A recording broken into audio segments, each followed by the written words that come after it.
Boa noite a todos os companheiros do Centro Espírita Discípulos de Jesus. Muita saudade de estarmos próximos fisicamente, mas que bom que nós temos a tecnologia, né, para nos aproximar. É uma gratidão muito grande a oportunidade de encerrar esse ciclo de estudos das mulheres do Evangelho, tantas mulheres com tanta potência, né, com tanta sabedoria, tão bem e de uma maneira tão emocionada, né, relatadas a Maria pela tia Edneia, né, a Joana de Cusa pela Bia, Marta e Maria, as irmãs, né, pela Renata, e agora a oportunidade de fechar falando de uma mulher que representa todas as mulheres em pequena escala e toda a humanidade em larga escala, que é a mulher adúltera. Então, nós vamos começar esse nosso encontro lendo uma página e fazendo uma prece cantada, né?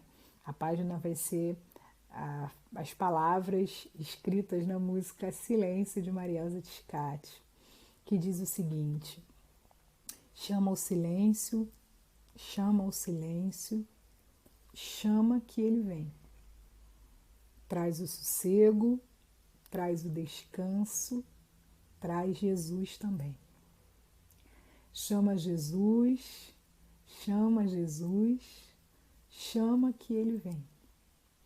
Vem no silêncio, vem sem ser visto, ele me faz tão bem.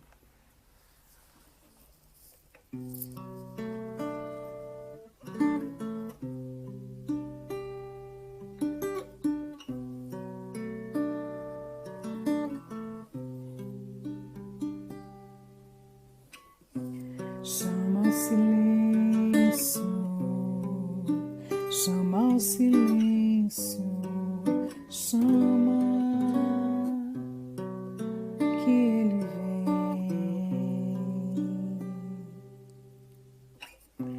Traz o sossego, traz o descanso, traz Jesus também.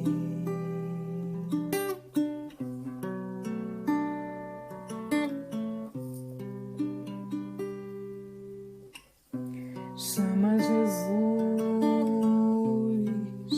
chama Jesus, chama que ele vem.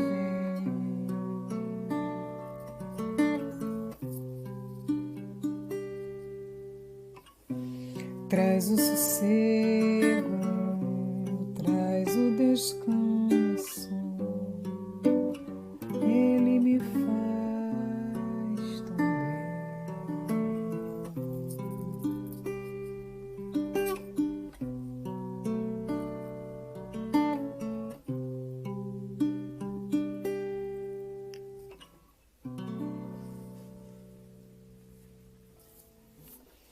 Com Jesus, nós experienciamos o silêncio, né? Nós experimentamos em uma série de passagens do Evangelho o encontro de Jesus consigo, né? O encontro de Jesus com a sua finalidade, né? Um espírito perfeito na Terra, como nos respondem os espíritos na questão 625, o nosso guia, o nosso modelo, e que vem nos ensinar lições de autocompaixão, né? Jesus é uma figura autocompassiva. Então é muito importante que a gente pense nessa passagem da mulher adúltera como uma passagem realmente de uma reconexão conosco, como uma passagem de uma utilização da bondade conosco, utilização da gentileza conosco, utilização de uma atenção plena conosco, né? Uma utilização de uma recuperação da noção de humanidade comum, que são as características da autocompaixão. Então é muito interessante a gente pensar nessa passagem da mulher adúltera como uma passagem de autocompaixão. É um momento em que Jesus mostra para nós como é preciso e como é possível estar com o coração em ação, né? Com o coração em movimento. Então, nós vamos ler juntos o Evangelho de João, é o capítulo 8, dos itens 1 a 11, que fala sobre a mulher adúltera. A mulher adúltera não tem nome, né? Representa todas as mulheres, como eu falei, representa toda a humanidade em larga escala. Mas quem será, né? O que ela viveu?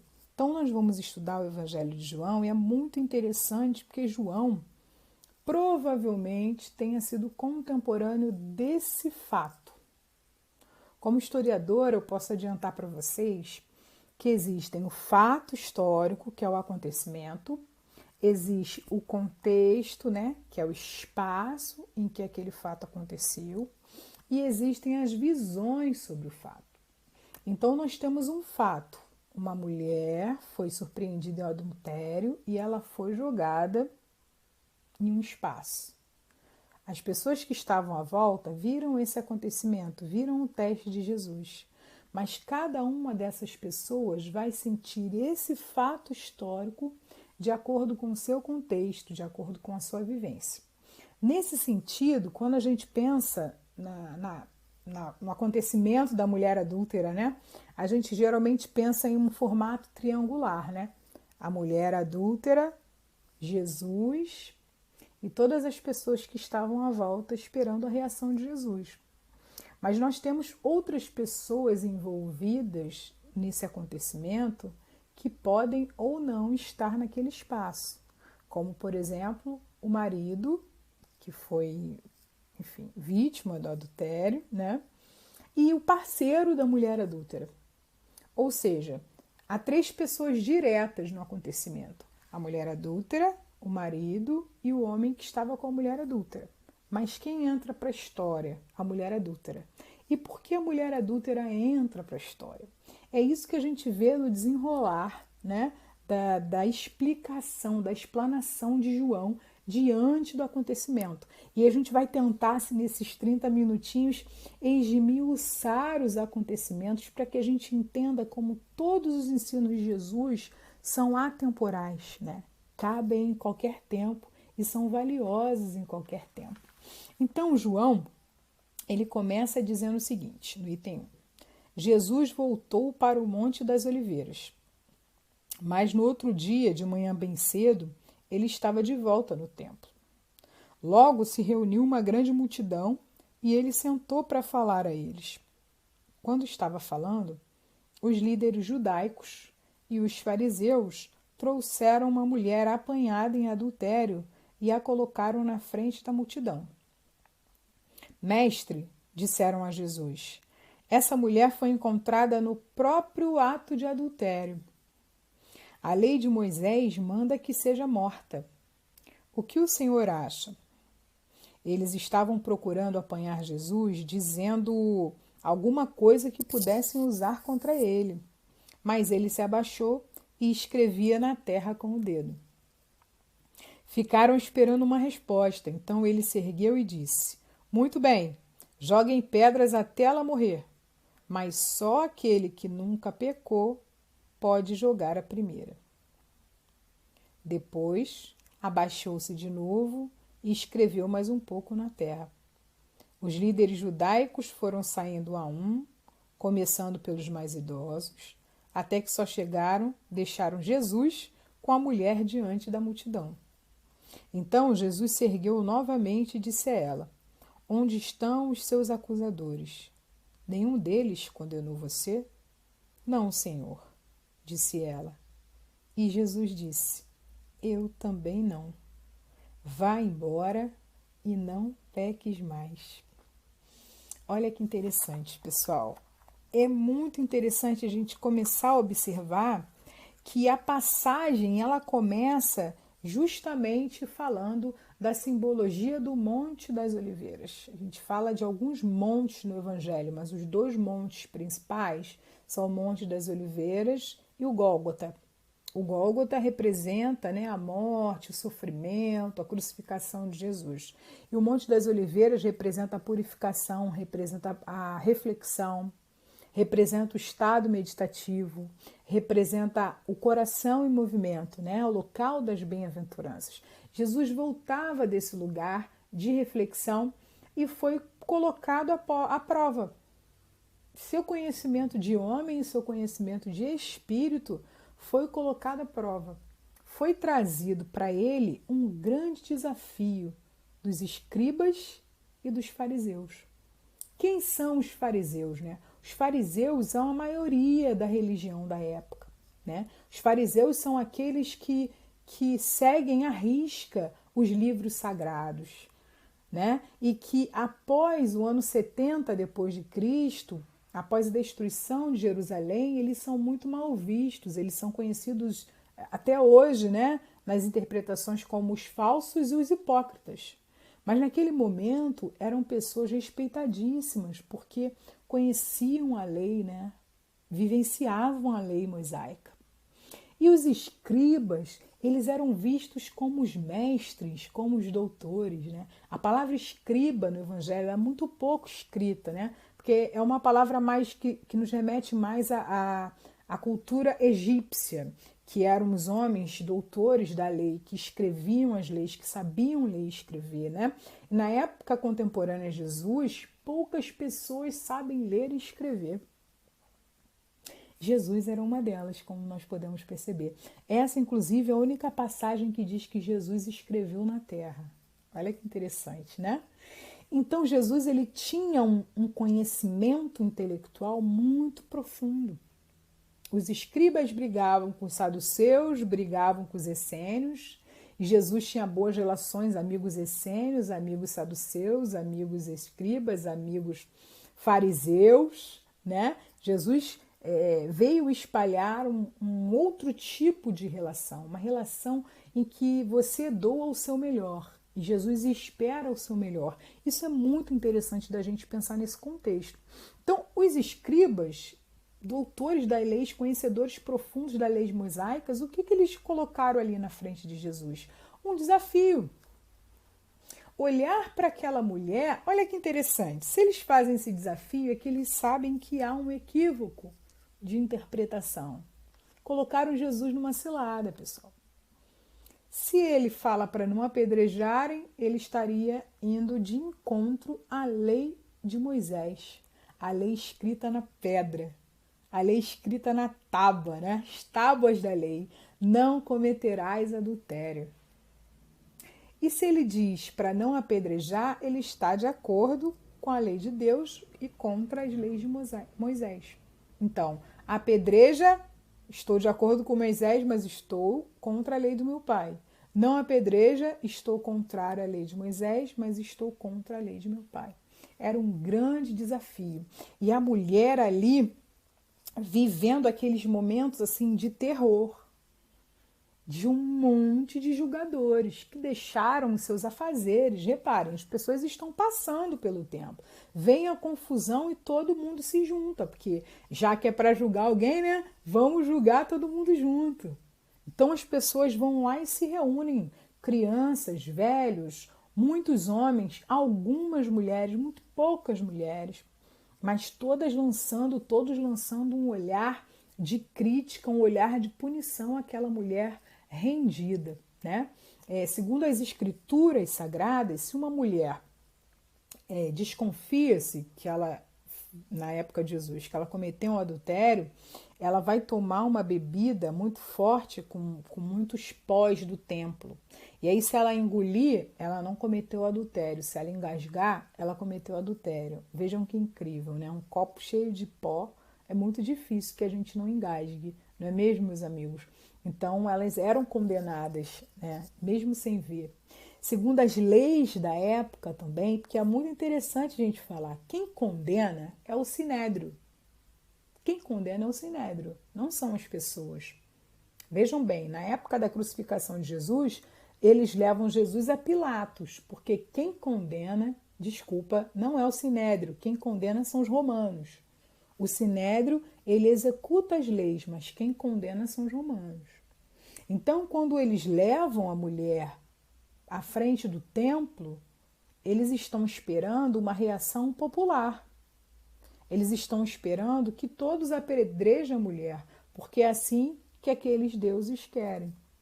E quando a gente estuda um pouco mais a Bíblia e o conceito, as palavras que são utilizadas, a própria palavra adultério, ela é utilizada no livro sagrado como idolatria. Não é à toa que a gente ouve até hoje os nossos irmãos falando meu esposo, minha esposa, ao se relacionar a Jesus, ao se relacionar ao cristianismo. Porque o casamento com Deus é o casamento oficial. E se você não segue aquele Deus, se você idolatra outros deuses, você está cometendo adultério. Repara que interessante, né? Então, há uma série de questões acontecendo em volta, no contexto da punição àquela mulher adúltera. E Jesus, extremamente observador, bom, gentil, que olha para todos os seres em sua humanidade, ou seja, um homem autocompassivo, que coloca o seu coração em movimento, inclusive para si mesmo, olha para aquele cenário e observa que as pessoas querem julgar, que as pessoas querem fazer juízo de valor, mesmo diante de uma argumentação religiosa. Muito interessante pensar nisso, né?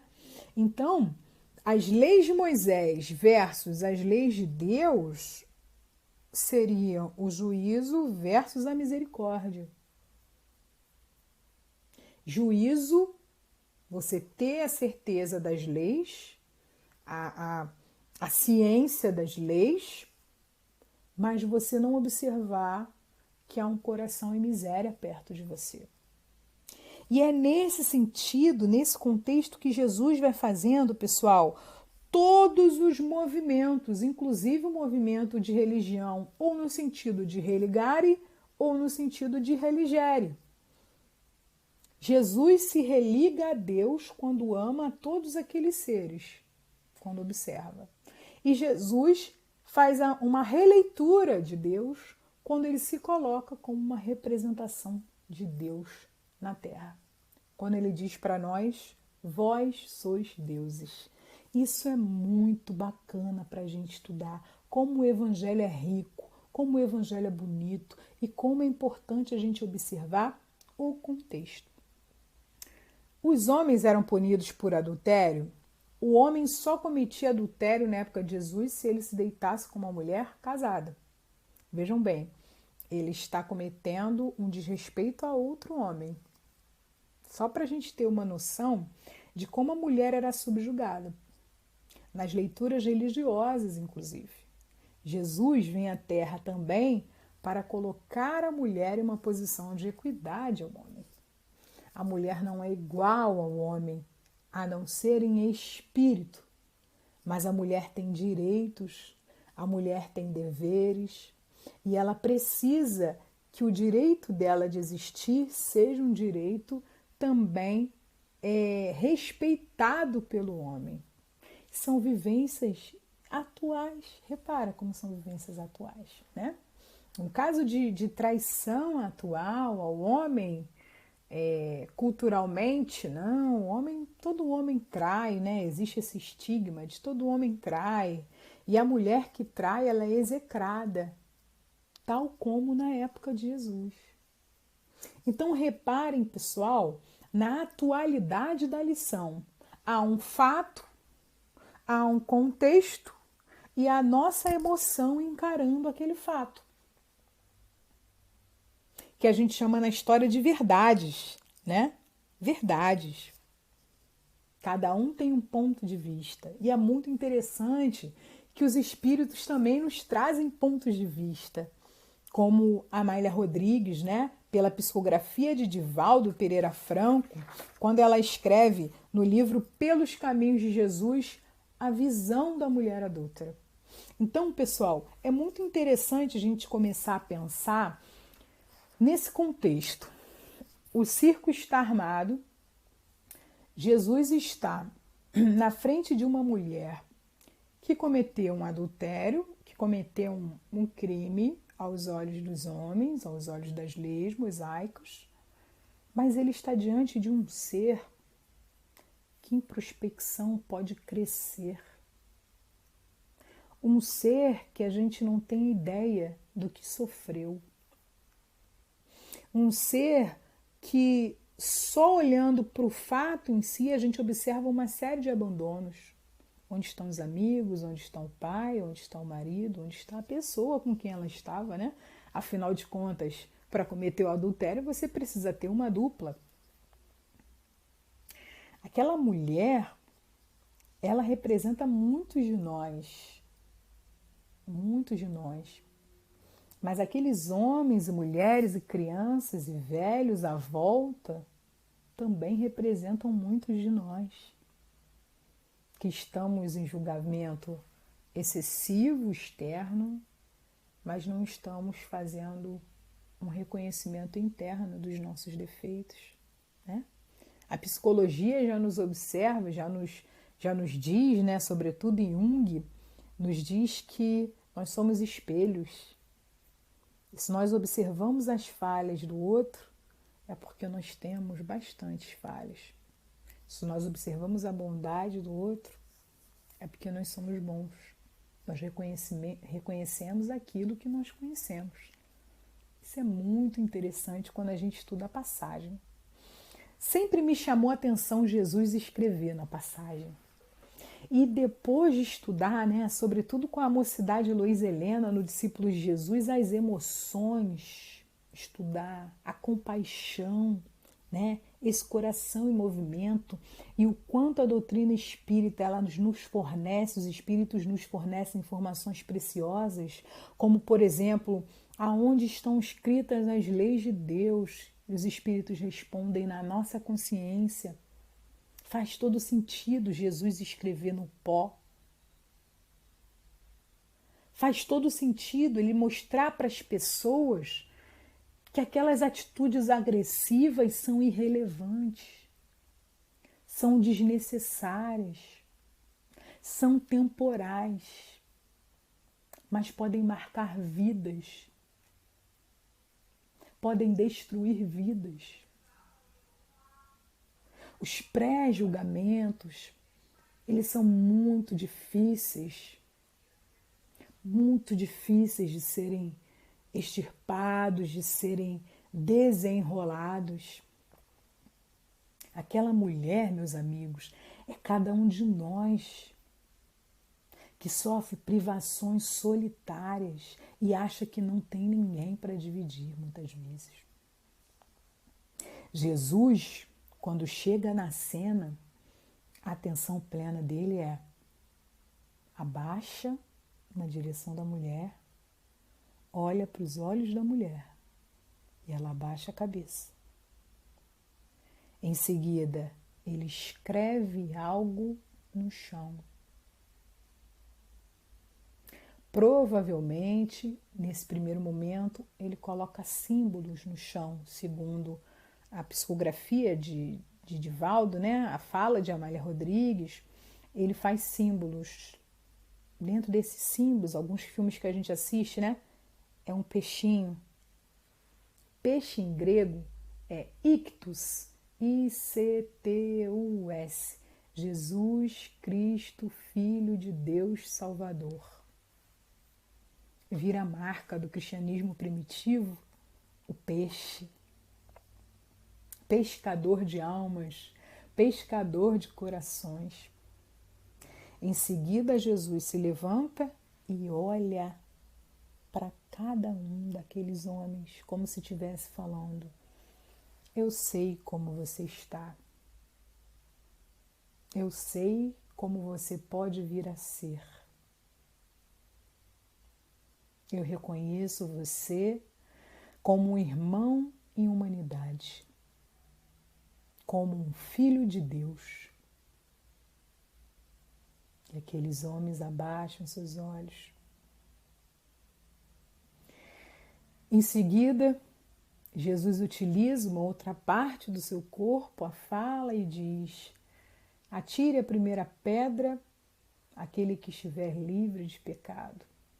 não só a pedra física na mão, mas a lei mosaica na pedra. Primeiro, abaixam as mãos, largam as pedras os mais velhos aos mais jovens.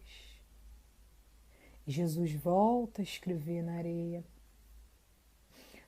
E aí a gente viu um momento especial, porque os ainda reticentes provavelmente sejam os escribas, aqueles que têm o dom da escrita, aqueles que são intelectuais demais, mas abriram muito pouco espaço para o coração falar.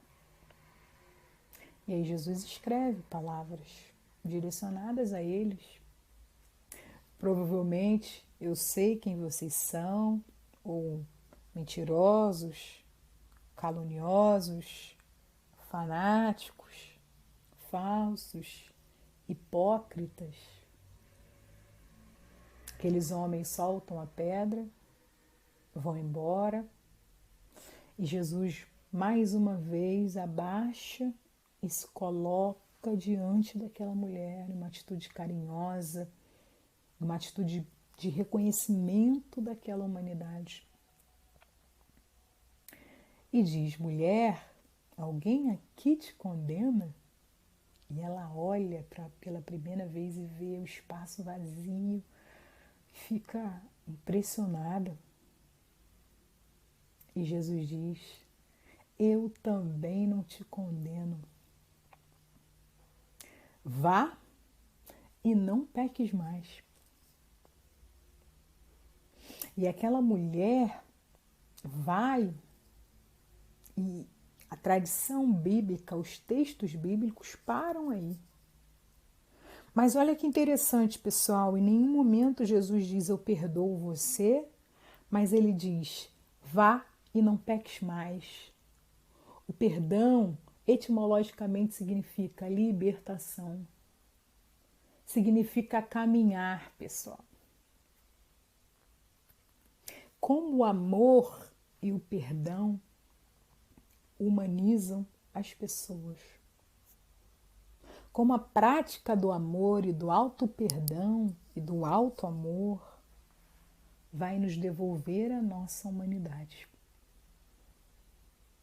No mesmo livro que eu citei para vocês, o nome dele é Pelos Caminhos de Jesus, a Amélia Rodrigues, ela diz que após essa passagem, a mulher vai procurar Jesus no fim da tarde.